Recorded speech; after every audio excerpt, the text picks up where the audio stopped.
మహబూబాబాద్లో BRS జోరుగా ప్రచారం చేస్తుంది. 2 మున్సిపాలిటీలను కైవసం చేసుకునేందుకు గులాబీ నేతలు విస్తృతంగా ప్రచారం చేస్తున్నారు. మహబూబాబాద్ జిల్లా బీఆర్ఎస్ అధ్యక్షురాలు మాలోతు కవిత, మాజీ ఎమ్మెల్యే దాస్యం వినయ్ భాస్కర్ ఎప్పటికప్పుడు నాయకులను సమన్వయం చేసుకుంటూ ముందుకు వెళ్తున్నారు. మానుకోటలో గులాబీ జెండా ఎగరడం ఖాయమని ధీమా వ్యక్తం చేస్తున్నారు. దీనిపై మరింత సమాచారం మా ప్రతినిధి శ్రీధర్ అందిస్తారు. తెలంగాణ రాష్ట్రంలో ఇప్పుడు మున్సిపల్ ఎలక్షన్ జోష్ కనిపిస్తున్నది. ఎక్కడ చూసినా కూడా ఇదే డిస్కస్ జరుగుతున్నది. ఈసారి బీఆర్ఎస్ గట్టిగా ఢీకొనే ప్రయత్నం చేస్తున్నది. దాదాపు కేడర్లో కూడా చాలా జోష్ నింపుతూ ముందుకు కొనసాగుతున్న పరిస్థితి కనిపిస్తున్నది. మనం మహబూబాద్ నియోజకవర్గాన్ని తీసుకుంటే మహబూబాద్ మున్సిపాలిటీతో పాటు కేసముద్రం మున్సిపాలిటీ ఉంది. ఈ 2 మున్సిపాలిటీలో కూడా బీఆర్ఎస్ జెండా ఎగిరేసే విధంగా ఒక పక్కా ప్రణాళిక ప్రకారం ముందుకు పోతున్నారు. అదేవిధంగా ఇక్కడ మనకు మాజీ ప్రభుత్వ చీఫ్ విప్ దాస్యం వినయ్ భాస్కర్ గారు ఉన్నారు. అదేవిధంగా బీఆర్ఎస్ మహబూబాద్ జిల్లా అధ్యక్షురాలు మాజీ ఎంపీ గారు కూడా ఉన్నారు. చెప్పండి, అసలు మీ యాక్షన్ ఆఫ్ ప్లాన్ ఏంటి అసలు ఈసారి? యాక్షన్ ఆఫ్ ప్లాన్ అంటే మా ప్రభుత్వం కేసీఆర్ గారు చేసినటువంటి అభివృద్ధి ఫలాలు అందరికి కూడా ఈ ఉమ్మడి వరంగల్ అంటే ఉమ్మడి మహబూబాద్ జిల్లాలో కనిపిస్తున్నది.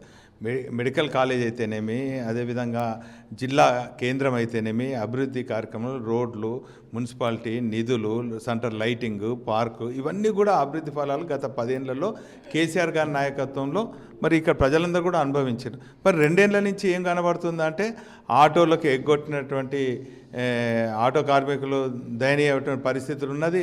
మరి పెళ్ళిళ్ళు అయినటువంటి వారికి తులం బంగారం ఎగ్గొట్టినటువంటి పరిస్థితి ఉన్నది.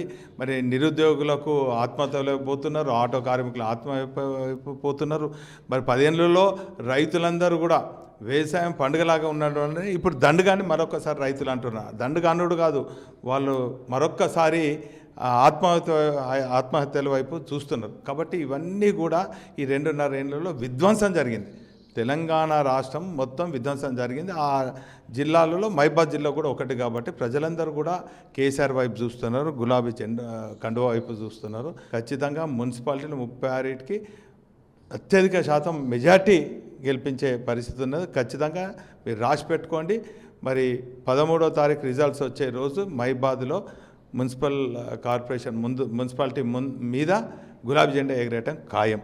అంటే BRS municipal chairman seat Mahabubabad మున్సిపాలిటీలో కైవాసం చేసుకుంటుందని స్పష్టంగా కళ్ళ ముందు కనిపిస్తూ ఉంది.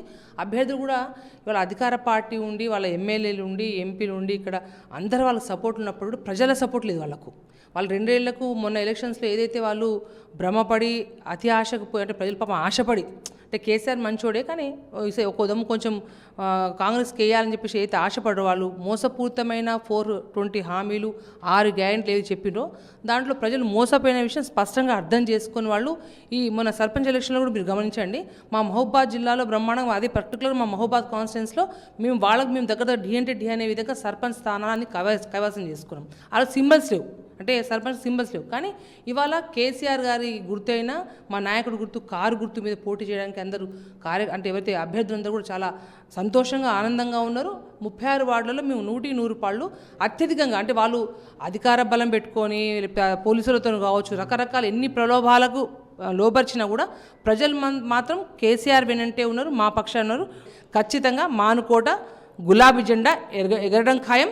కేసీఆర్ గారికి, కేటీఆర్ గారికి వారికి గిఫ్ట్ ఇవ్వడం ఖాయం.